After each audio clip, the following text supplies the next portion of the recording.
ishimwe n'icyubahiro by'iyicaye ku ntebe mu ijuru bibashe kongera gusakara mu isi yose nk'uko yabigambiriye, kuko igihe tugezemo birakwiye kugira ngo buri muntu wese abashe kumenya icyubahiro cy'Uwiteka, abashe kumenya n'ubundi kugendererwa ku isi binyuze muri Mwuka Wera, kugira ngo abantu bose babashe kumenya yuko Uwiteka ari ku ngoma, kandi babashe kumenya yuko Uwiteka ari we waremye ijuru n'isi, kandi yuko abantu bose bakwiriye gupfukama imbere ye kugira ngo n'ubundi ngo amavi yose amupfukamire, kuko muri iki gihe nta kindi gikwiye, byose byarumviswe, ahubwo wubahe Uwiteka kandi ukomeze amategeko ye, kuko ibyo ari byo bikwiriye umuntu wese muri iki gihe. Twongeye rero kongera kubaramutsa abakunzi b'urubuga Eliya wa gatatu 11, twongeye kubashimira n'ubundi urukundo Imana yabashyizemo rwo gutuma n'ubundi murushaho gukurikirana ibyayo kandi mukabigira inzara n'inyota. Niyo mpamvu rero twongeye kubatangariza ikaze kuri uru rubuga mu izina ry'Uwiteka rihabwa icyubahiro. Mbere yuko dutangira, reka dusenge.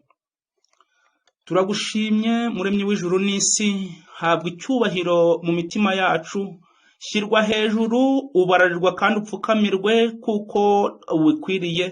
Ni wowe nyiri icyubahiro giheranije, ushobora byose, ndetse ibidashobokera abana b'abantu n'ubundi urabishobora, kugira ngo n'ubundi ahari hatagira uwishingikiriza ku mbaraga ze cyangwa se ku bwenge bwe, ahubwo bigaragara yuko ukwiriye kwirata yakwiraseye yuko akumenye akagusobanukirwa. Niyo mpamvu natwe twongeye kugushimira, izina ryawe rihabwa icyubahiro. Turakwinginze kugira ngo n'ubundi ijwi rirenga ryongeye gutangaza imbere y'abari mu isi, kugira ngo n'ubundi ryongere kumvikana, kandi twongeye kugusaba Umwuka Wera kugira ngo n'ubundi abe ari uyobora ijambo, kugira ngo n'ubundi ribashe kugera mu mitima y'abantu kandi ribashe n'ubundi guhindura.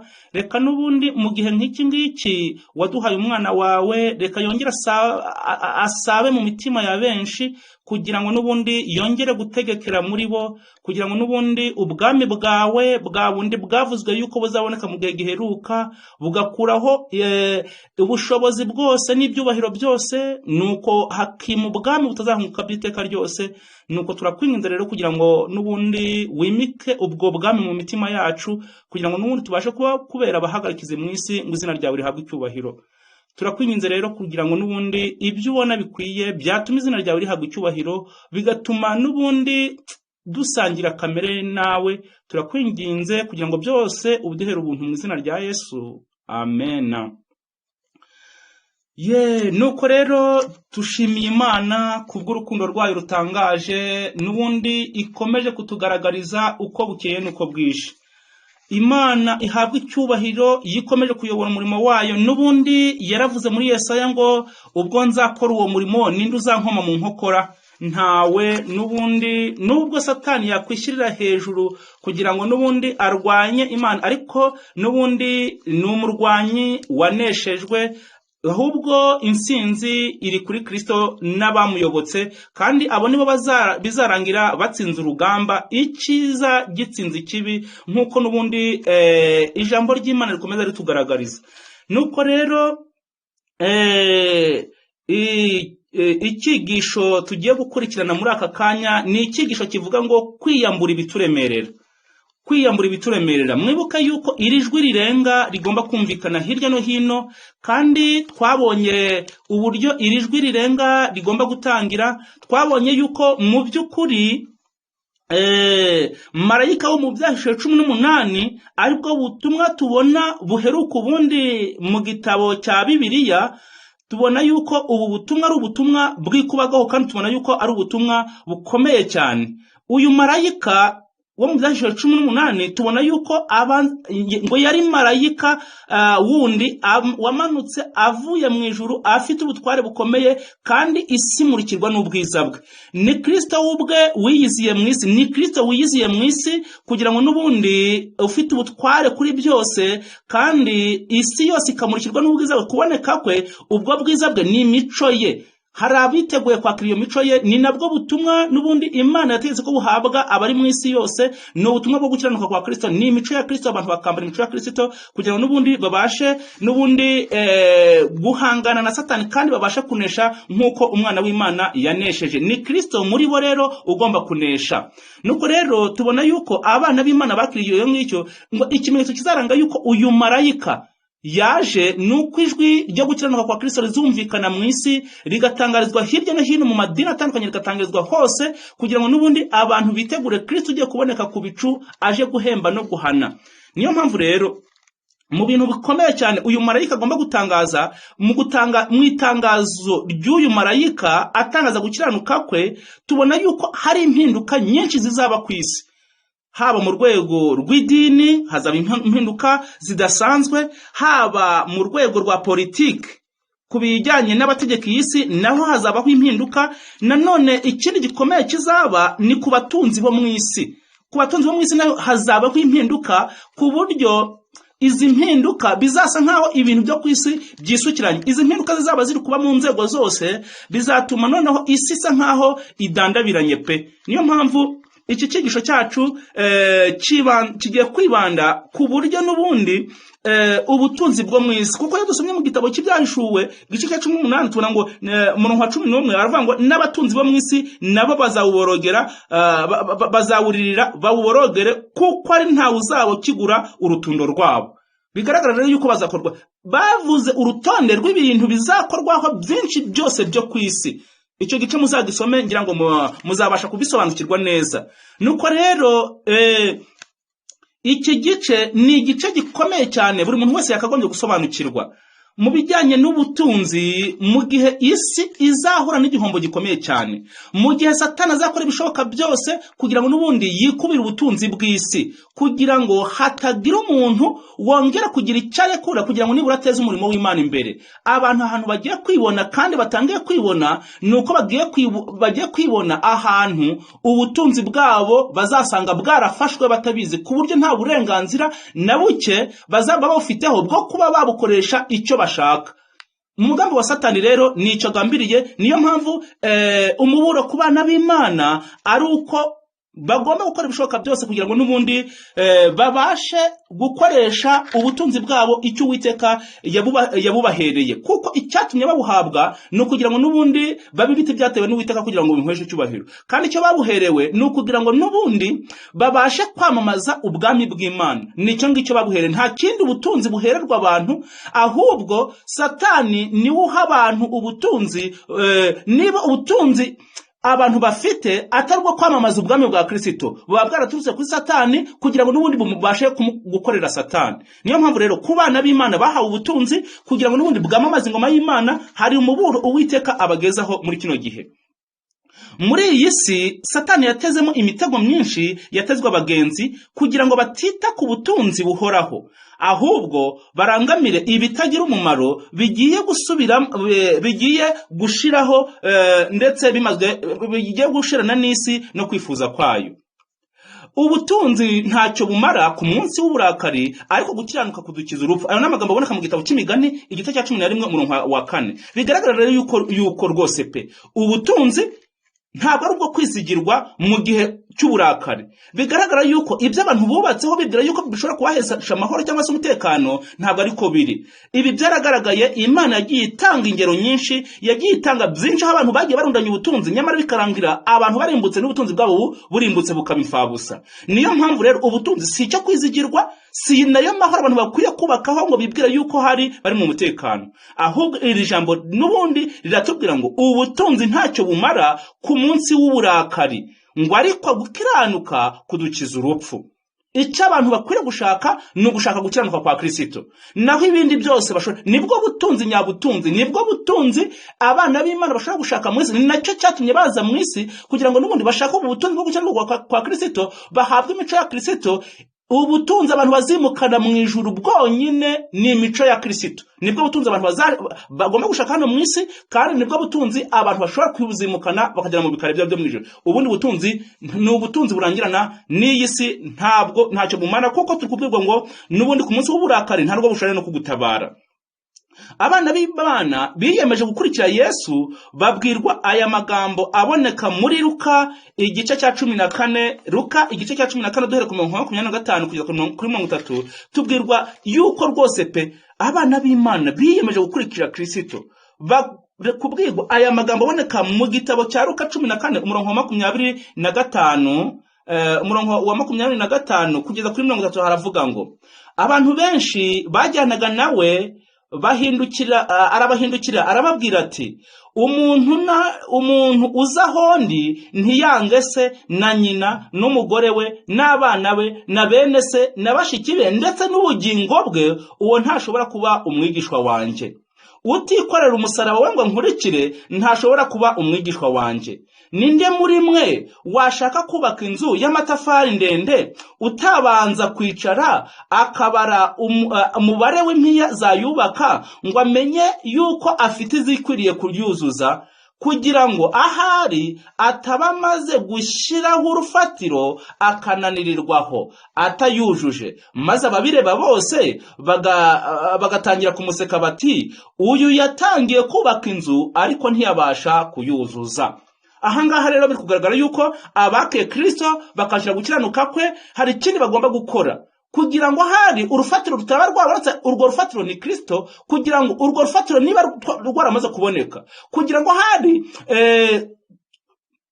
inzu tubakwa yagezwa hagati bikagaragara yuko inaniranye, noneho yamara kunanirana bitewe nuko hari ibyirengagijwe gutekerezaho, nuko noneho abantu bagatangira guseka ngo uyu yatangiye inzu ngo ariko noneho ngo ntabashe kuyuzuza, ngo bityo abantu niko n'ubwami bw'Imana bukwiye. Iyo abantu bakiye Kristo mu mitima yabo, ubwami bwa Kristo butangira ubwo ngubwo, kandi ubwami bwa Kristo burakura kugira ngo n'ubundi bubashe kwaguka ndetse bube igiti cy'inganzamarumbo muri bo. Niyo mpamvu rero muri Luka 21 umurongo wa 34 kugeza kuri 35 turi kubwirwa ngo aya magambo kugira ngo ubwoko bw'Imana nyine butaza gusekwa, kandi kugira ngo n'ubundi inzira batangiye itabasha urugendo batangiye rutabasha n'ubundi gusa nkaho rusoza rutari rwagera aho rugera. Nuko niyo mpamvu bari kubwirwa abana b'Imana, bari kubwirwa aya magambo. Uyu muburo Kristo niwe bababwira ngo Luka igice cya 21 umurongo wa 34 haravuga ngo,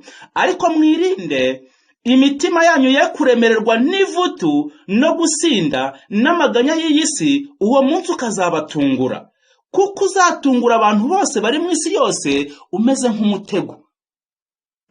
Iri ni ijambo rikomeye cyane buri muntu wese yakagombye kuzirikana. Yesu akubwira abigishwa barakubaza ati rero nuko rero mwirinde imitima yanyu ye kuremererwa n'ivutu no gusinda n'amaganya y'iyi si, kugira ngo uwo munsi utazabatungura, ngo kuko uzatungura bari mu isi bose umeze nk'umutego. Nuko rero mujye muba maso musenge iminsi yose kugira ngo mubone kurokoka ibyo byose byenda kubaho no guhagarara imbere y'Umwana w'umuntu. Abana b'Imana bumvira imiburo ya Kristo bonyine nibo bashobora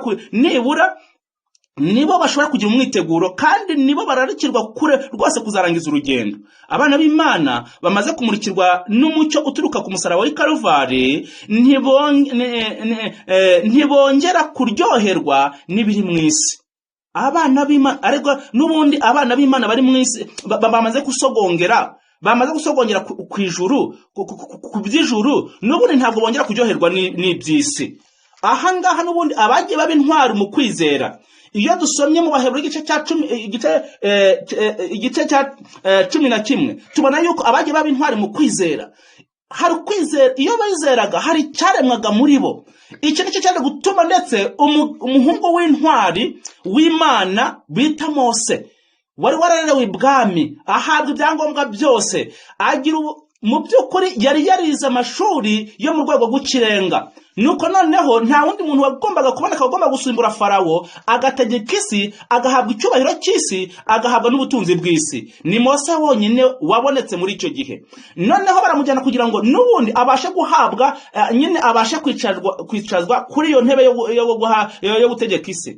Ariko umugaragu w'Imana yanga kwicara kuri iyo ntebe, nuko noneho ngo kuko yabonye yuko niramuka yicaye kuri iyo ntebe agahirimbanira ubutunzi n'icyubahiro n'ibindi byose biri mu isi, ngo ko rwose Satani ashobora kumutegeraho ngo nuko noneho ntabazabasha kuragwa ubwami bw'Imana.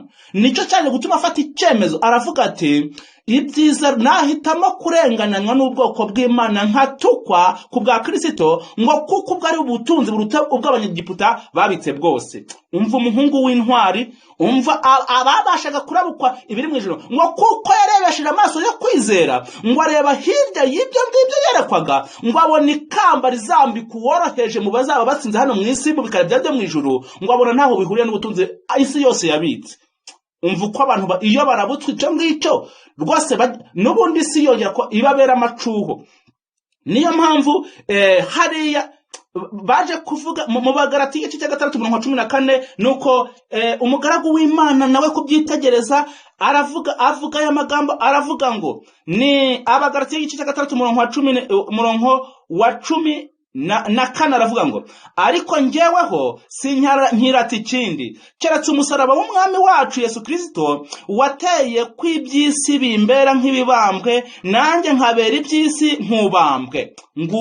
Nguko guhitamo neza. Niyo mpamvu tugeze mu gihe ubwoko bw'Imana bugomba kureba ibitagaragara, bukareba iby'abisi batareba, bakareba ubutunzi buri yo hirya, bakareba ubutunzi bugiye guhabwa abana b'Imana, bakareba icyubahiro bagiye guhabwa, bakareba ibintu bidasanzwe bagiye kuragwa mu bwami bw'Imana, nuko noneho bigatuma isi rwose ibabera nk'umwanda.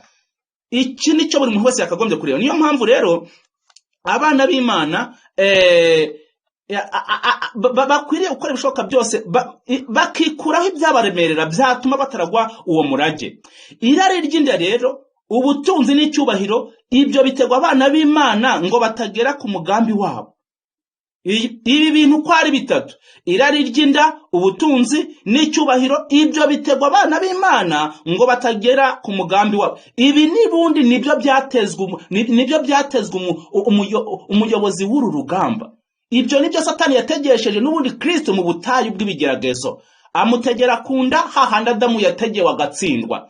Amutegera ku butunzi aho abantu benshi bafatirwa bakareka ubutunzi nyabutunzi ndetse n'ibyubahiro. Ibyo byose rero ni ibintu n'ubundi abana b'Imana n'ubundi bategwa, nyamara bagomba kubitsinda mu izina rya Yesu. Niyo mpamvu rero iyo dusomye amagambo aboneka mu gitabo wifuzwe ibihe byose kuri paje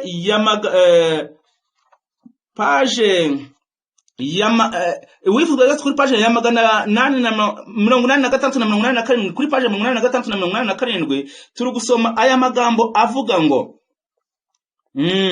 umuntu ntatungwa n'umutima gusa, ahubwo atungwa n'amagambo yose ava mu kanwa k'Imana. Kenshi cyane bikomerera umwigisha wa Kristo gukorera Imana mu gihe arushaho kwita cyane ku mishinga ye hano ku isi. Rimwe na rimwe bizasa naho kumvira amategeko y'Imana asobanutse neza byazavanaho uburyo bwose bwo kubaho. Icyo gihe rero Satani azashaka kumwizeza ko ibyiza ari ukutita ku by'umutima nama umwemeza. Nyamara ku isi yose hari ikintu gusa dukwiriye kwishingikirizaho: mubanze mushaka ubwami bw'Imana no gukiranirwa kwayo, nibwo ibindi byose muzabyongererwa. Ndetse no muri ubu buzima dufite ntabwo twungukirwa iyo tunyuranyije n'ubushake bw'Imana Data twese wo mu ijuru. Niba twarigishijwe kumenya ubushobozi bw'ijambo ry'Imana, ntabwo tuzakurikiza ibyo Satani atubwira ngo twishakire ibyo kurya cyangwa gukiza ubugingo bwacu. Icyo tuzibaza rukumbi ni iki ngo ni iki yategetse, ni iki yasezeranije. Tumaze gusubiza ibibazo, tuzumvira itegeko maze twiringire amasezerano. Mu gihe cya nyuma cy'intambara ikomeye barwanya Satani, abazakomeza kuba indahemuka ku Mana bazavutswa inkunga yose yo ku isi, kuko bazaba baranze kwica itegeko ry'Imana ngo bumvire ubutegetsi bw'isi. Bazababuza kugura no kugurisha no gutunda, maze ku iherezo bazategeka ko bicwa. Ariko abazumvira bahawe isezerano ngo uwo ni uzatura hirengeye, yikingira igihome cyo ku rutare, azahabwa ibyo kurya bimutunga n'amazi yo kunywa ntazayabura. Abana b'Imana bazatungwa n'iryo sezerano. Mu gihe isi izaba yatsembwe n'inzara, bo bazagaburirwa, ntibazakorwa n'isoni mu gihe cy'ibyago, mu minsi y'inzara bazahazwa. Icyo gihe cy'amakuba cyahanuwe n'umuhanuzi Habakuki ubwo yavugaga ibyiringiro by'itorero muri aya magambo ngo, naho umutini utatoha n'inzabibu ntizera imbuto, bagahingira ubusimyerayo, n'imirima ntiyera imbuto, n'intama zigashira mu rugo, n'amashyo agashira mu biraro, nta kabuza ko nishimira Uwiteka nkanezerwa ku Mana y'agakiza kanjye. Nuko rero murumva yuko birakomeye, kandi abana b'Imana bahawe amasezerano ko akomeye bagomba kwishingikirizaho. Satani rero akora ibishoboka byose kugira ngo n'ubundi abashe kubatega bera kurangamira ubutunzi nyabutunzi aribwo kumenya Yesu Kristo n'uwamutumye ari we Mana Uwiteka Nyiringabo. Niyo mpamvu n'ubundi bantu baje kuvuga mu butumwa bwatangaje umuzingo wa mbere kuri page ya 306 baza kuvuga aya magambo akomeye. Nubundi kuri page ya 306 ubutumwa bwatoranijwe havuga aya magambo akomeye, nubundi yongera kutubera umuburo ukomeye muri kino gihe kugira ngo nubundi tubashe kumenya uburyo twakwitwara muri urugamba ruheruka. Haravuga ngo ibinezeza by'isi byinshi nibyo byabaye imwe mu ntego z'ibigeragezo bya Satani bikomeye cyane. Yahisemo gukoresha uburyo bwo gukuruza iby'isi. Jambo rikomeye cyane. Satani ngo yahisemo gukoresha uburyo bwo gukuruza iby'isi kugeza ubwo mu mitima no mu ntekerezo hatakibonekamo umwanya w'iby'ijuru. Ayobora ubwenge bwabo binyuze mu gukunda isi.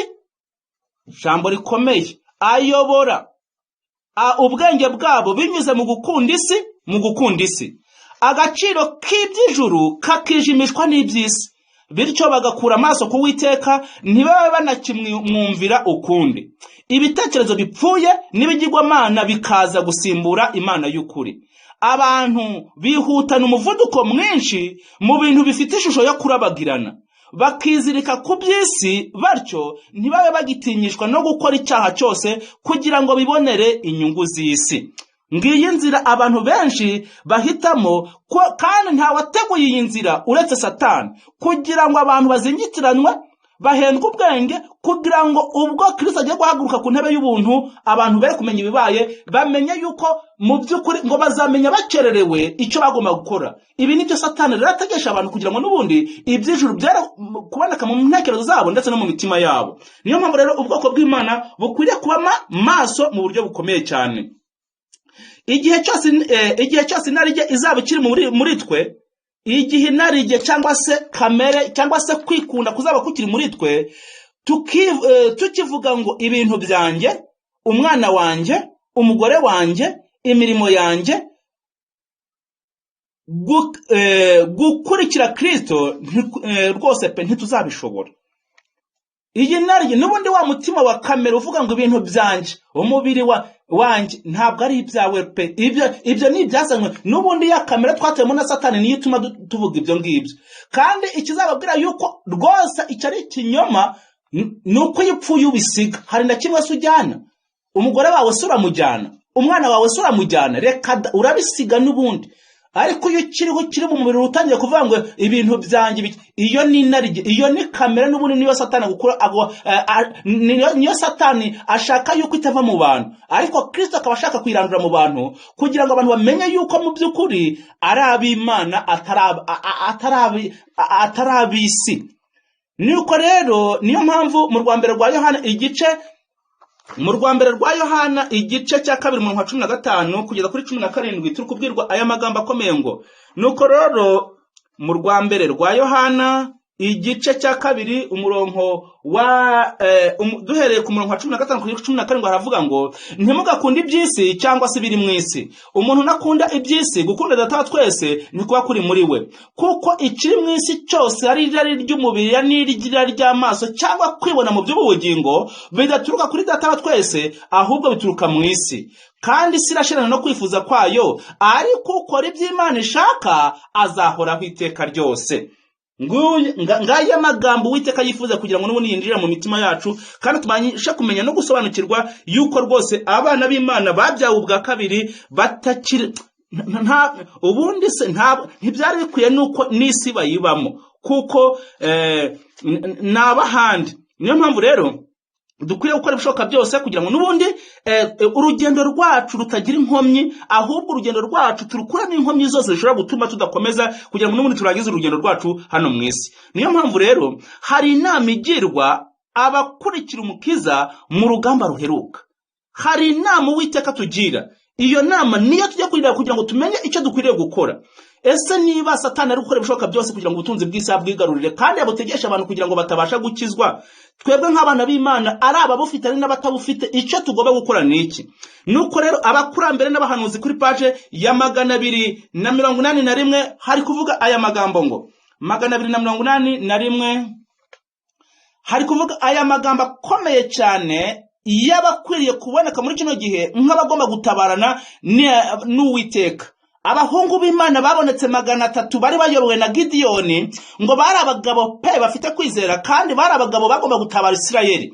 Nuko rero haravuga ngo abantu bashakaga kwimara ubukene mu gihe cy'akaga ntibari bakwiriye kwizerwa habaye impamvu yihutirwa. Ntabwo abakenewe muri kino gihe cy'akaga ntabwo ari abashaka kwimara ubukene, ahubwo ni abashaka kumarwa amakene mu by'umwuka kugira ngo n'ubundi bakabuze ku rugamba rw'iby'umwuka. Nuko rero abo bagabo 300 batoranijwe ntibari bafite ubutwari no kwikomeza gusa, ahubwo bari n'abagabo bagira kwizera. Ntibari bariyandurishije gusenga ibigirwamana. Imana yarayabayoboraga kandi akaba ari bikoresha mu gucungura Abisirayeli. Imana ntiheshwa icyubahiro n'ubwinshi bw'abantu nk'uko iguheshwa n'imico y'abayikorera. Nyine abantu bagomba kuboneka muri kino gihe yeruka ni ba bagabo 300 babonetse mu gihe cya Gideyoni. Aba bagabo nyabagabo bari bashikamye. Dusoma n'ubundi mu gitabo cy'ibyaduka, reka turebe abangaba n'inama bagirwa bagomba gutabarana n'Uwiteka muri runo rugamba ruheruka.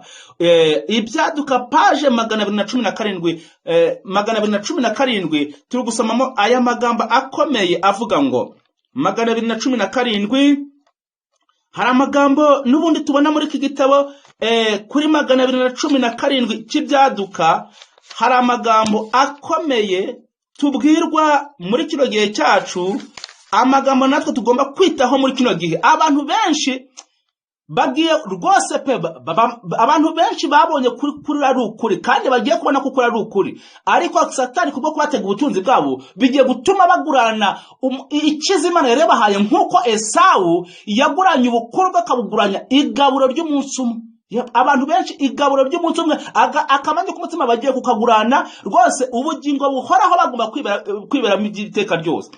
Aya magambo aboneka mu gitabo cy'ibyaduka kuri page 281 aravuga ngo isi yose ya Gikristo izabirebwa n'intambara ikomeye iri hagati yo kwizera no kutizera. Bose bazagira uruhande bahereramo.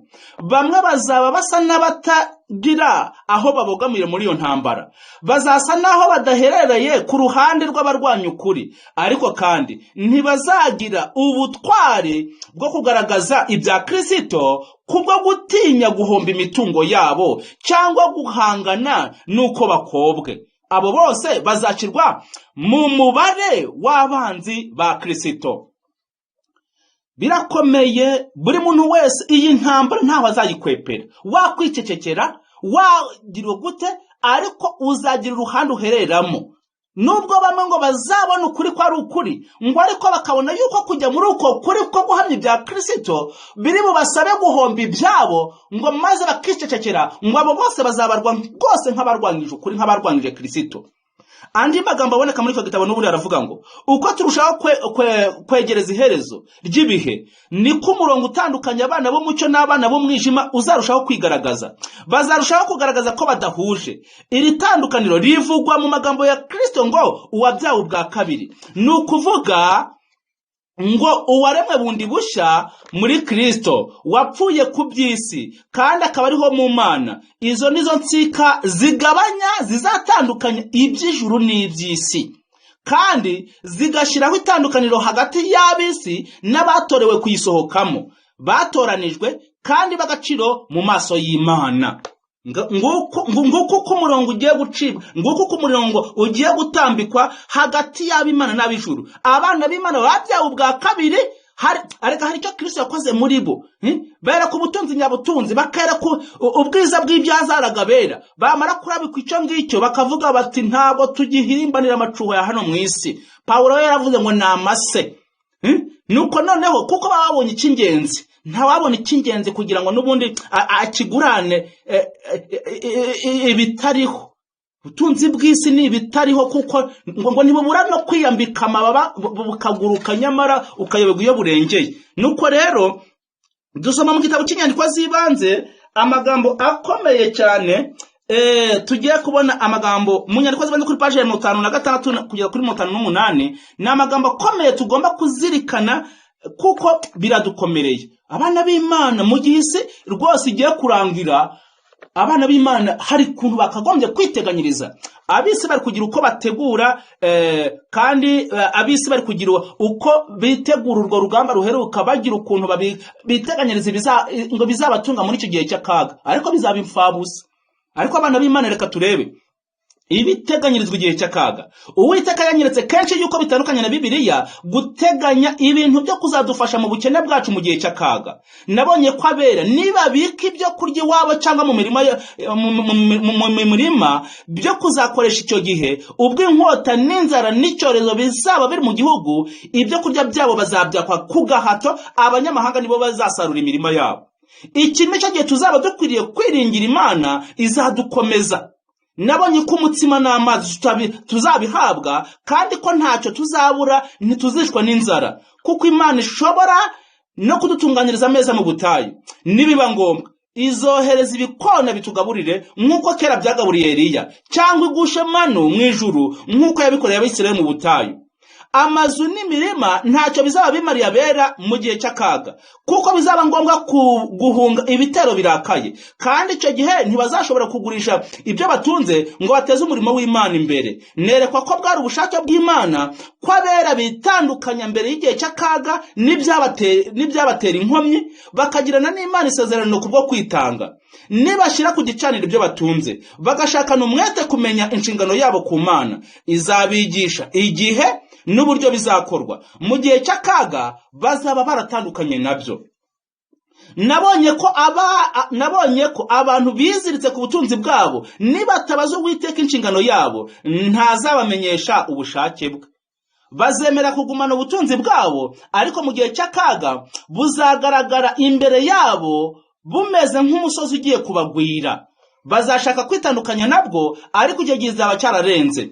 Numvise bavuga barira bati, umurimo w'Imana wishwe n'inzara yo kumenya ukuri, ntacyo twakoze cyo kurangiza ibyo bibazo, none dore ubutunzi bwacu bupfuye ubusa. Iyaba twarabutanze, tuba twaririndanije ubutunzi mu ijuru. Rwose ibi ngibi ni ibigiye kuba, kandi buri muntu wese agiye gusobanukirwa n'ibintu bikomeye bigiye kuba. Kuri page ya 58 muri icyo gitabo cy'inyandiko z'ibanze baravuga ngo n'ubundi iki ni igihe cyo kubika ubutunzi mu ijuru no gutegura umutima kubw'igihe cy'akaga. Iki ni igihe cyo kubika ubutunzi mu ijuru no gutegura umutima kubw'igihe cy'akaga. Abafite amaboko atanduye n'imitima itunganye nibo bazihanganira igihe cy'akaga. Iki ni cyo gihe tugomba kugira amategeko y'Imana yanditse mu bwenge no mu ruhanga no mu mutima. Uwiteka yanyeretse akaga tuba turimo igihe twemerera imitima yacu kuzurwamo n'ibitekerezo n'amaganya by'isi. Nabonye ko bamwe bemeraga gutera umugongo ukuri kw'iki gihe no gukunda Bibiliya kubwo gusoma ibindi bitabo bibyutsi iruba. Abandi bashishikazwa cyane n'ibyo bazarya, n'ibyo bazanywa, n'ibyo bazambara. Hariho n'abandi bategereza kuza kwa Kristo nk'aho kuri kure cyane. Igihe cyarenzeho imyaka kuruta uko babitekerezaga. Ibyo bigatuma bibwira ko hasigaye indi myaka myinshi. Uko niko imitima yateye umugongo ukuri kw'iki gihe, maze yita ku by'isi. Nabonye ko ibyo birimo akaga, kuko niba umutima wuzuye ibindi bintu, ukuri kw'iki gihe kuzirukanwamo, bityo nta mwanya uzaba usigaye mu ruhanga wo gushyiramo ikimenyetso cy'Imana ihoraho. Nabonye ko igihe Yesu agomba gukorera hera cyane cyari kigiye gushira, kandi ko kuza ko kuri bugufi. Dukwiriye gukoresha ibihe byacu byose kwiga Bibiliya izaducira urubanza ku munsi w'imperuka. bene data n'abashiki banjye nkunda cyane, duhora dutekereza amategeko y'Imana no guhamya kwa Yesu, maze tureka byirukana amaganya y'isi aba ari byo muhozaho intekerezo igihe muryamye n'igihe mubyutse. Mubeho kandi mukore nk'abategereje kugaruka k'Umwana w'umuntu. Igihe cyo gushyiraho ikimenyetso bidatinze kigiye kurangira. Uyu munsi igihe abamarayika 4 bagifashe imiyaga 4, duhamye guhamagarwa kwacu no gutoranywa kwacu. Murumva yuko rero ni ibintu bikomeye. Hari ikintu Satani ngo agiye gukora. Satani agiye gukora ikintu gikomeye cyane, aho ngo Satani agiye kwigarura umutungo wose kugira ngo agwabuze umurimo. Dusoma mu gitabo cy'inyandiko zibanze kuri page ya 466. N'ubundi Satani nibyo abantu bari kubona ngo Satani ari gukora ibishoboka byose kugira ngo yigarurire umutungo wose, kugira ngo n'ubundi uzashaka guteza ku buryo nta burenganzira abantu bagiye kwibona ahantu, ku buryo nta burenganzira bazaba bafite ku bintu byabo, keretse kugira ngo nibura bagire icyo bakora bagize amahame runaka cyangwa se ibintu runaka babanza kuzuza kugira ngo ugire icyo ukora ku bijyanye n'ibyawe. Niyo mpamvu Satani ngo agiye gukora ibishoboka byose kugira ngo yigarurire umutungo wose. Kuri page ya 266 kugera kuri 267 haravuga ngo neretswe Satani ategeka abamarayika be gutega imitego yabo cyane cyane imbere y'abategereje kugaruka kwa Kristo, kandi bitondera amategeko y'Imana. Ababwira ko amatorero yasinziriye, kandi kugira ngo bayakomeze ko agiye gukuza imbaraga ze z'ubwinshi bw'ibitangaza bye by'ibinyoma. Aravuga ati, ariko twanga agatsiko k'abakomeza isabato. Igihe cyose bakora baturwanya, batwaka abantu bacu, bagatuma bumvira amategeko y'Imana twanga. Nimugende musindisha amaganya abafite amasambu n'amafaranga. Nimushobora gutuma ibitekerezo byabo byerekera kuri ibyo bintu, tuzabigarurira. Bashobora kwizera uko bashoboye, bashobora kwizera uko bashaka, ariko mubashishikarize gushaka amafaranga mu cyimbo cyo gukora bateza imbere ubwami bwa Yesu Kristo, cyangwa gukwirakwiza ukuri twanga. Mubereke isi mu buryo bureshya kugira ngo bayikunde kandi bayigire ikigirwamana.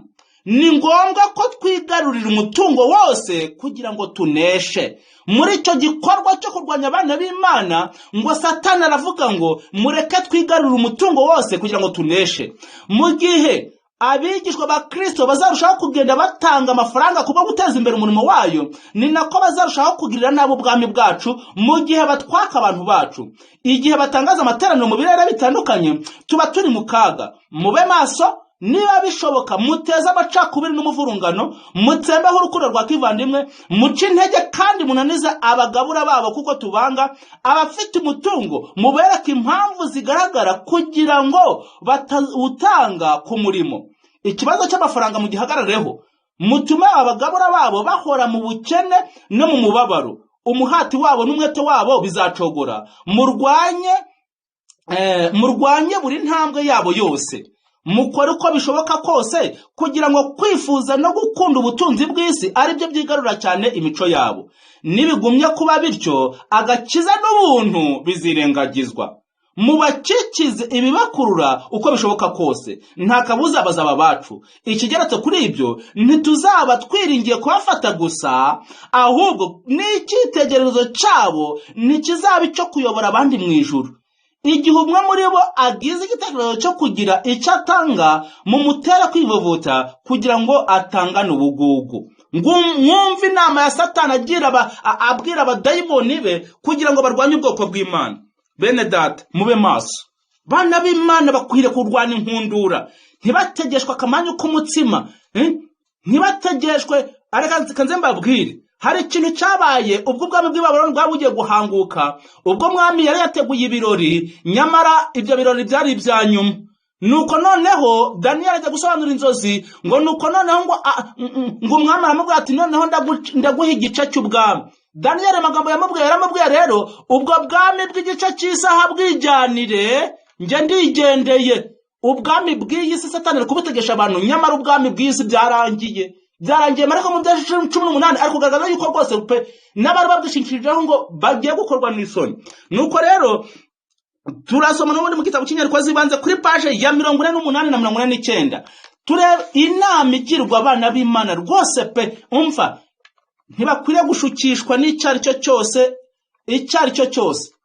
gishobora kuba tweshura ku butunzi nyabutunzi, aribwo butunzi bwo kumenya Yesu Kristo.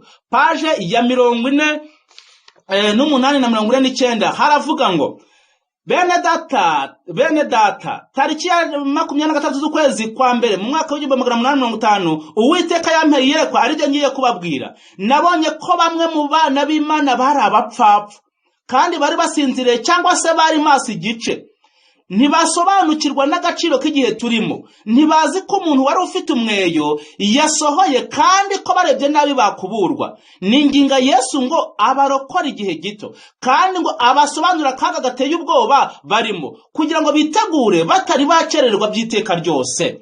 Marayika arambwira ati kurimbuka kuje nka serwakira ikaze, nsaba marayika kugira ngo ababarira abakunda iyi si biziritse ku butunzi bwabo badashaka gutandukana nabwo, babutanga ngo batume intumwa zishinzwe kugaburira intama zishwe no kubura ibyo kurya by'umwuka.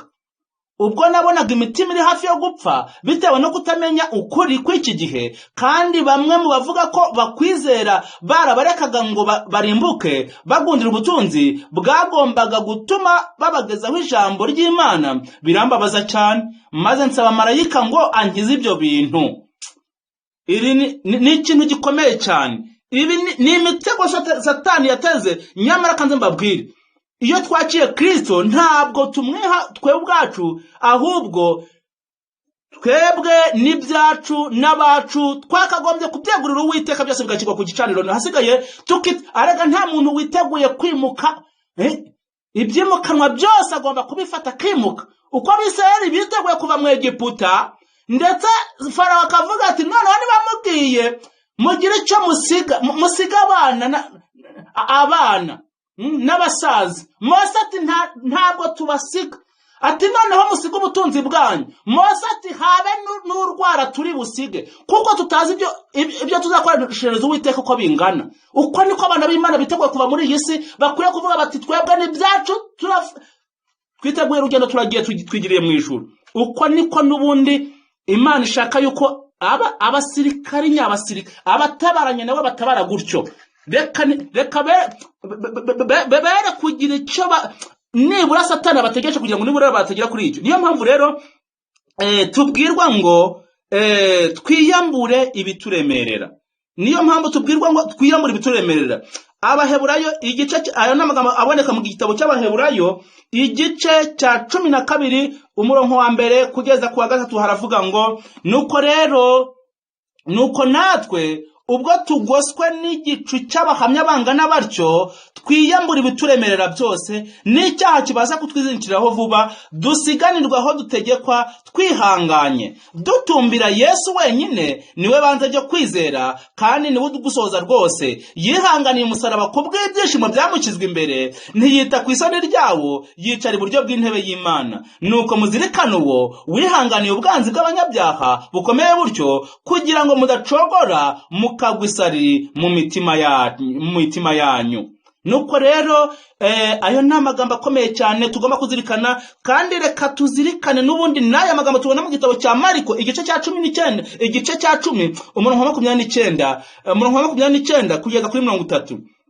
Mariko igice cya 10 umurongo wa 29 kugeza kuri 30 aravuga ngo Yesu aramubwira ati ndababwira ukuri yuko nta wasize inzu cyangwa bene se cyangwa abashiki be cyangwa nyina cyangwa se cyangwa abana cyangwa amasambu kubwanjye no kubw'ubutumwa bwiza utazahabwa ibiruta inshuro 100 muri iki gihe cya none, ari amazu, ari bene se, ari n'abashiki be, ndetse na ba nyina n'abana n'amasambu hamwe no kurenganywa, maze mu gihe kizaza azahabwa n'ubugingo buhoraho.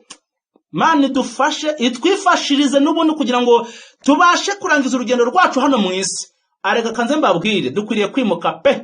Ibyimukanwa bikwiriye gusonzerana kugira ngo n'ubundi abana b'Imana bitegure kwimuka kuko n'ubundi Uwiteka aje kugira ngo abahe imico ye n'ubundi ariko guhabwa imico ya Kristo ngo no gutegurirwa kuba kuzabana nabo mu ijuru. Mana dufashe kugira ngo n'ubundi icyo tubwiwe uyu munsi tukizirikane kandi dusabe Imana kugira ngo n'ubundi icyo yagambiriye kibashe gusozwa mu mitima yacu mu izina rya Yesu.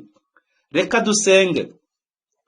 Turagushimye mwungeri w'ubugingo bwacu, twongera kugushimira n'ubundi ikivugirizo n'ubundi wagiye kudahamagaza kuri aya manywa y'ihangu kugira ngo n'ubundi buri muntu wese abashe gutega amatwi kandi abashe kumvira ijwi rivugira ku musozi kugira ngo buri muntu wese atege amatwi yitegure urugamba kugira ngo n'ubundi buri muntu wese afate imyanzuro nk'uko abana b'Imana bafashe imyanzuro mu gihugu cya Egiputa ndetse bagahagarara ndetse rwose bari barushinjije no ku nkoni zabo kugira ngo bitegure urugendo.